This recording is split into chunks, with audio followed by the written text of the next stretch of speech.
Welcome back to Fat Boy Radio. Today we're talking to fellow Pinoy creative Kookie Santos. Kookie is this amazing illustrator, creative director, stepping into fashion.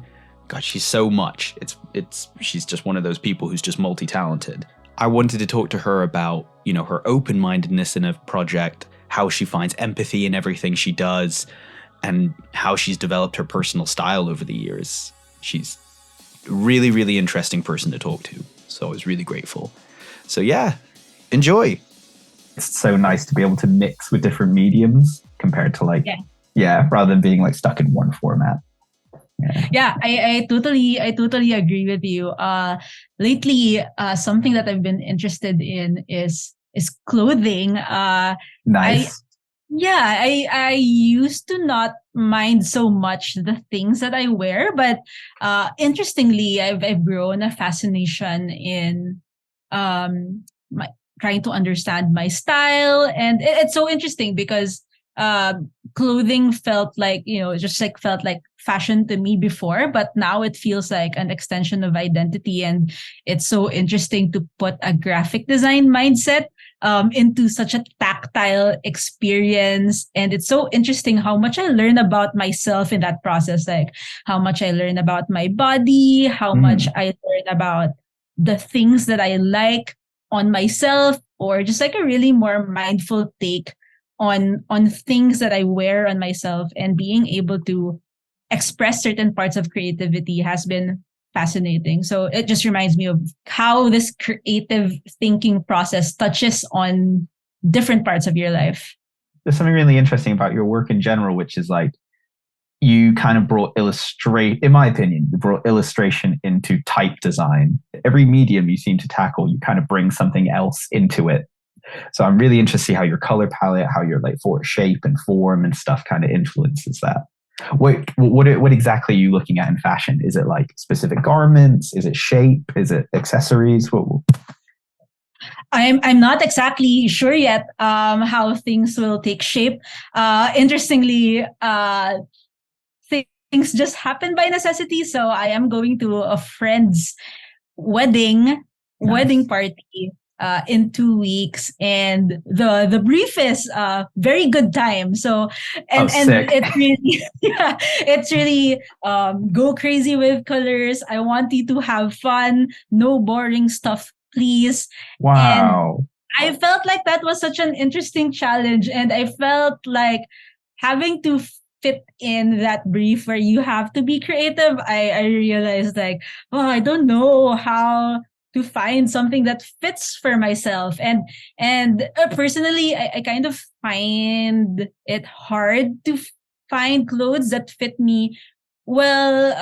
I feel like I'm on the shorter side and the wider side, and I think it tackles so much things about body. And so what I've been liking about that process, and it hasn't been so long, it's only just been a few weeks or months, is trying to believe in myself and trying to see what looks good on me, and trying to figure out what color looks good on me, and figuring out what textiles work, and really trying to trust the process and collaborating with other people who have the craft skill to make clothes. And for me to be able to say, this is the shape that I like, this is the concept that I like, and I'm honestly not sure if it's gonna work out. I'm gonna get that outfit a few days before the wedding. So I don't really? Even know. And it's a funny creative thing. I don't know if it will work out, but it's super, all in. Yeah, it's super exciting because if it doesn't work out, it's it's a funny story. But if it does, then I think it opens up new avenues for me, and a new confidence in another creative craft. I don't know if I answered your question. I think I went another way, but no, I mean that's really interesting. I love that you're messing with new formats, because when we first met, I was looking at your Instagram, and I was looking to work with you, and you had such a fluid style, and then now it feels like you've kind of in my opinion, judging by your latest Instagram post, it's like you've hit this point where you've got your style down. Like I can look at a piece of work and know if it's yours or not. Thank you. Yeah, it's got that real, like that sense of like color and shape and that like just a really interesting thing that's like, oh yeah, that's yours. That's Kookie's. Like I get that. So the fact that you're now like, okay, kind of feel like you've got your style. Let's explore a new format with it. That's Yes. going to be really exciting. It's like a whole process, like a whole journey there, which I quite like. It feels like a tiny universe, I think, like building a world there. And when we met, I classified myself as a type designer, and it's funny because like the project that we worked on together was more illustrative, and I don't think I was able to tell you that, but I was able to stretch myself in a way because I usually, as I was sketching stuff for you, the starting part of that process was like, as I was drawing, it would keep becoming letters. And it's like, I need to stop making it look like letters. Like, how do I incorporate this kind of style, these kinds of shapes into something more illustrative or abstract? And I think just being able to kind of challenge and push myself a bit in a slightly different format, in a more illustrative format, has allowed me to dip myself into illustration as well. Because like what you mentioned, there is like an illustrative aspect into my type. And I think it's kind of because, maybe I don't feel like I draw really well. So I'll just put those drawing skills that I really liked about myself and put it into type. But now I feel like I'm going back full circle and getting back into illustration. And cool. The interesting thing about it is when I was really young and when I was a kid, how I really started out is drawing a lot of cartoon characters or drawing anime and being fascinated by the world of the animated film. I remember watching Toy Story for the first time, and I feel like as a kid that was like the first movie that I watched. Like I felt like I was conscious of what I was watching. Like I was so amazed by this world, not necessarily by what it looks or what it visually is like, but the way that it was so compelling, the way that it made me believe like in a different kind of world or like new kinds of possibilities to embrace. So it's so interesting how the skills or the craft that I have today kind of really goes back to things that I liked when I was young. And it does have some formation in my style. It has contributed to my style, I'd like to think. That's so truthful. I think so many people could look back at a piece of work, whether it's a film or it's music or anything, and say like, that was the thing that made me realize or take into appreciation more like the thought that goes in behind making something or like the world that it's making, as opposed to just, I really like that cartoon. It was like, I believe that this is like a real idea thing that I'm gonna like commit to, and like I can feel it. Like I'm gonna keep doing it. Yeah. I feel like when I watched Toy Story, I maybe I wasn't thinking as deeply as I do about it today, but it was a recognition that somebody made that and somebody created that thing, and they created that thing and they made me feel things. So I think that made me believe that design or creativity has the capacity to captivate people, to get people's attention. Yeah.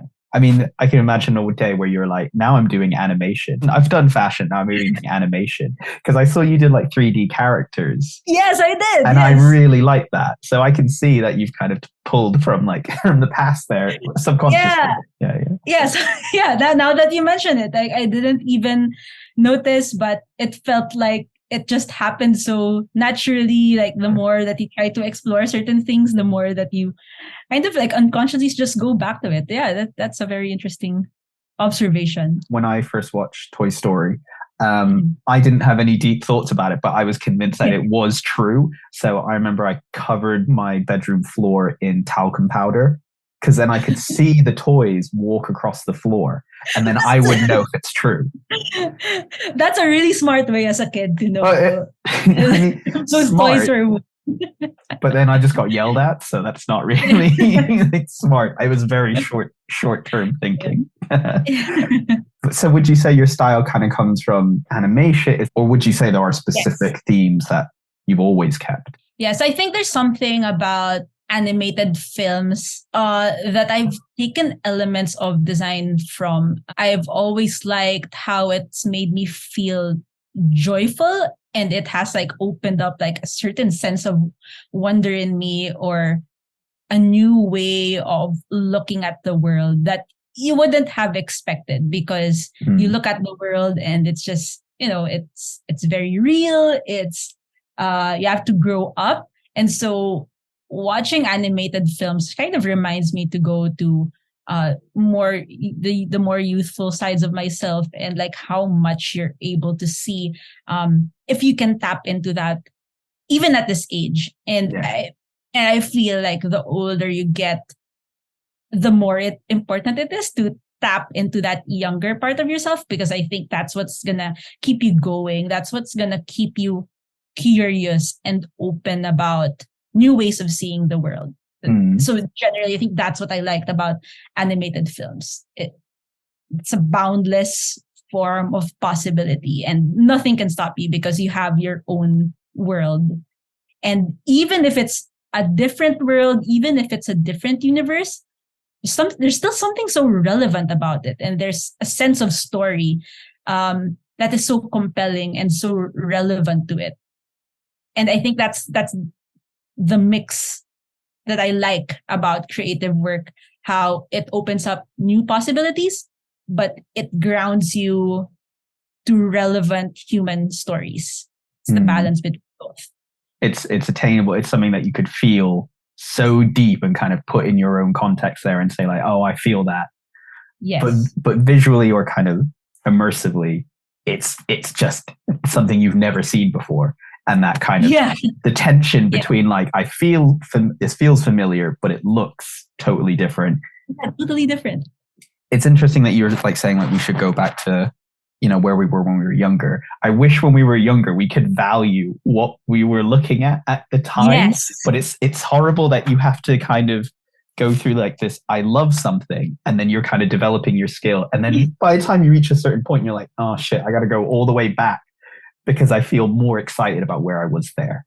But it is full circle. Yes. It's constant. It's constant coming home. Like it's so interesting because when you're trying to form your journey as a designer and you grow up, there becomes a time in your life where you resist certain things about yourself. Maybe you find your interests a little uncool, like, it's time to grow up now, time to have like cooler interests and try to integrate like cooler things. And I think some people have told me that, you've got like such a kiddie style, and then maybe they don't mean it in any sort of way, but for somehow you as an artist, but I'm a mature designer. Yeah, but I'm serious. Try to be defensive about it, and so you try to change certain parts of your style so that you're cooler or trendier, or you try to fit things in a certain way, and it doesn't help that there is a commerce side to design, and there is a tendency to say, okay, today I am not wearing that kiddie hat and I need to wear a serious hat. And I think along the way, if you're not conscious about it, it can be so easy to get lost in that journey, to forget that you have to come home again and to remind yourself of the things that keep you creatively inspired. But I'd like to think that as I've went on, I've learned to enjoy the balance and respecting the coexistence between play and discipline. And they hold very important parts of my life, because you could think that one side of my work is like professional, disciplined, very systematic, having to follow what the clients need, what an audience wants. And then the other side is my personal style, where it's more boundless, it's more playful, and they feel like two different things. But actually, to me, they do balance out. Like, it's hard to explain, but there's something about discipline and play that kind of ground each other. And so it being disciplined in my professional practice allows me to add like a little bit of playfulness in that area. And then in my area of play, I also learn like a certain form of discipline of like grounding my work still and making it understandable to people. And so in that way, they kind of inform each other. And so that's why I like that balance between the two.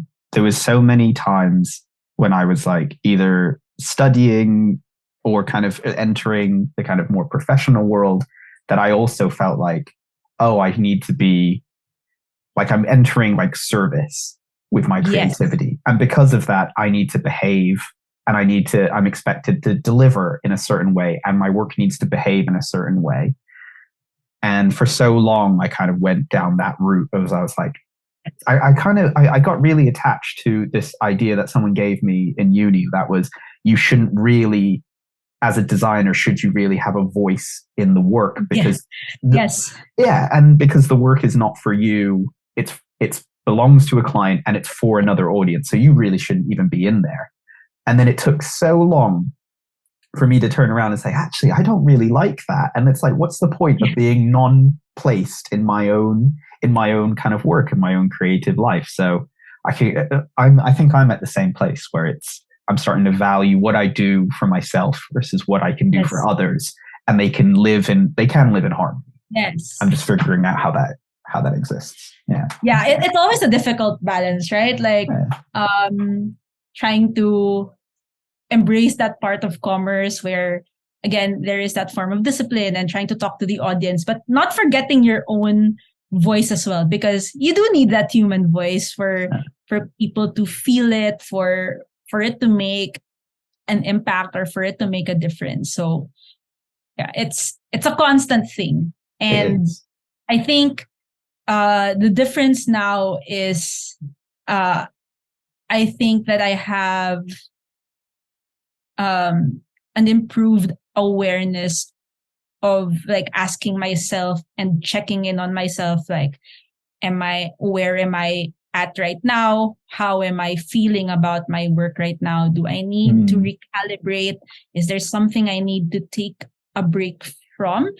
And just having those save points, or just having those moments to stop and think. It's just like a nice grounding exercise to know, okay, am I still okay? And am I still finding this balance? And if I'm not, then I know what to do next, or I know how to diagnose a certain thing.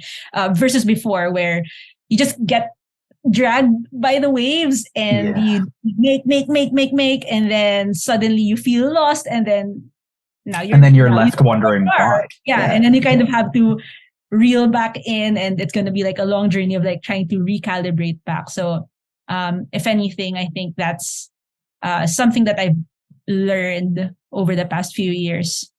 That's good, because that is a discipline in of itself. It's just a different kind of discipline that you weren't necessarily taught, but it's something that you have to develop on yourself, which is really difficult. Coming back to like this idea of just getting dragged with the waves, there's this I don't know how you feel about this, but I've been thinking more and more about how design like in the terms of like, you know, graphic design and visual design, how we kind of, well, I guess where we kind of worked in that commerce side, feels like it's tied to this idea of service, and it's tied to this idea of like being in service to something else, and business and commerce. And it's kind of, you can never separate it, because it relies, for it to be alive, it has to rely on this. And I'm more and more, I'm starting to question that, and whether or not do we need to start unpacking that and saying, well, no, the designer is just another form of artist. They can just do the more technical stuff sometimes. And that's kind of where position lies, we have to stop looking at them as being purely commercial in order to kind of save ourselves. Yeah. I think something that keeps me sane, despite having to live in the reality of commerce right now, is trying to look for pockets of humanity where I can. Pockets of humanity where I can. So even if it's in the frame of commerce, or even if it's for the sake of service, something that helps me ground back is trying to remember that they're not just a target audience or a market segment, and really trying to narrow it down and really boil it back to these are humans with very human experiences and with their own frustrations and their own problems that they have to solve. And looking at it in that way has been really helpful, because part of why I got into design as well is when I was in college and I was taking a fine arts course already. I was living quite far, so I dormed. I dormed near my university, but every weekend I had to go home, and going home meant I had to ride 5 modes of transportation. That's oh my God. That's a tricycle, like a motorcycle with a sidecar. The trike. And then I had to ride 2 trains. I had to ride the bus, and then finally I had to ride the jeep. And it would take me a minimum of 2 hours to get home. And it was, at that time, it was so frustrating to me that I didn't feel cared for. I feel like, who are the designers of these things, and why do they not care about me? Why do they not care about people? And to think I'm just one person who has to go home every weekend. Imagine having to be a person who has to do that every single day, who has a family or a partner or someone to take care of. And I think that's where design boils down to in the end. Not only thinking about it as a service, but thinking of design as a gesture of care, I think has been like a helpful grounding exercise for me, that in this one design piece that I have to make for the target audience, how can I make someone feel like I care? And reframing that question kind of takes away the coldness of the craft, the coldness of the commerce, and trying to find, like, in your own ways, like, how do you navigate the world of commerce with a little bit more care and compassion, so that there's like a softer part of it. And it's not easy all the time, right? But I think trying to reframe it in that way has been helpful for me, and try to go back to the times where, again, had to commute 5 modes of transportation, and what it would have been like if somebody cared to design the little details or little experiences to have made my ride home a little bit better. Yeah. It's so nice to hear, like, this idea that design is so empathetic. Like, it has to be so empathetic to the people around it and who you're making it for. That's kind of what drives it. Not necessarily like big ideas, not necessarily strategy, not necessarily commerce. Exactly. Yes. It's purely others, and it's in service of others, not in service of commerce. And also, it kind of comes back to what you're thinking about, where you're at with your work right now, which is the way you were thinking about other people. Feels like you're coming back in the way that you're thinking about clothing and fashion now. You're putting that exact same thought process into just yourself, into one form of yourself, which is really beautiful. Yes. It's, again, full circle. Yeah, I like how you connected that. So see, I like conversations like these, because I learn new things just by talking about certain experiences and seeing things in a new way. Can I ask about the creative scene in the Philippines and how you're feeling about it now? Because in my opinion, you've got such a great network. You've done so much in your past with like working with other people, working with loads of creatives, and being that kind of leadership role as a creative director. I'm just wondering where you're at now with that and the community, like the creative community in the Philippines, and how you're feeling about it. What I like about the Philippine industry is, I don't know if it's just our industry per se, but it's so interesting because the noticeable thing that I most appreciate about the Philippine design scene is the appreciation for community. I don't know if you've heard this word called bayanihan. No. It's yeah. So I like talking about bayanihan because bayanihan basically means it's like community service. So the imagery of bayanihan is a group of people living in the same compound village are carrying this bahay kubo, or it's like a house in stilts. Oh, okay. Yeah, they're carrying it together and everybody's helping someone to transport their way. And that's so interesting to me, that sense of community, of being able to help each other out by lifting something up together. And even if that feels like very traditional imagery where there's not a lot of house of stilts here in the Philippines anymore. And so it makes me wonder, in what other ways does bayanihan now manifest itself in the Philippines? Because it feels like a Filipino value, a Filipino DNA thing that has been so embedded in us. And the interesting thing about the word bayanihan is if that it means community spirit, but if you break down the words, bayani in bayanihan, bayani means hero. And it's so interesting that us Filipinos look at heroism in the context of the collective, in the context of community. And there's something that I love about that. Our idea of hero is not a person in a cape lifting the whole world in their shoulders, just like one individual. Our version of heroism is everybody helping each other up, everybody lifting each other up. Oh, I love that. Yeah, it's beautiful. And what I like about it is that I see it manifest in our design community. It's probably out of necessity, where we probably don't get enough of the government support or external support in the arts or in the creative field. And so kind of left to figure things out ourselves. But it's nice to see how much we help out each other, even if it's in very small communities. And that's what I like, being able to see several ripples of impact in the creative scene, because people are just so respectful of everybody's craft.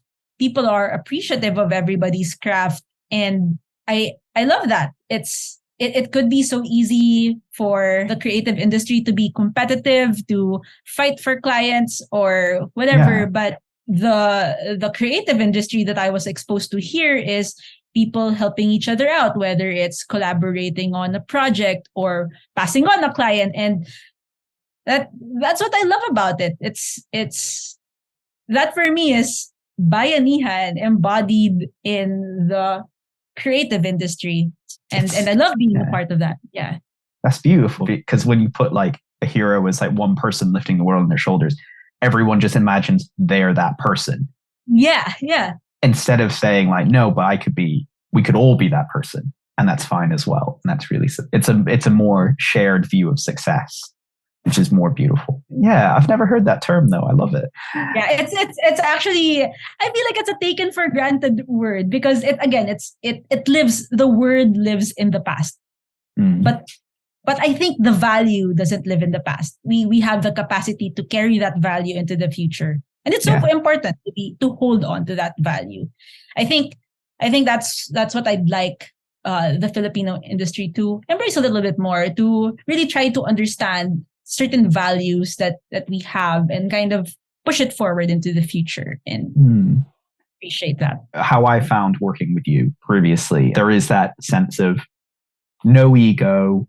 It's about like creating something really special. It always felt like I was getting something so much more out of it, something really rich. And why I got so excited about your work, it felt like we could bounce back and kind of share stuff in a way that felt unprecious. So yeah.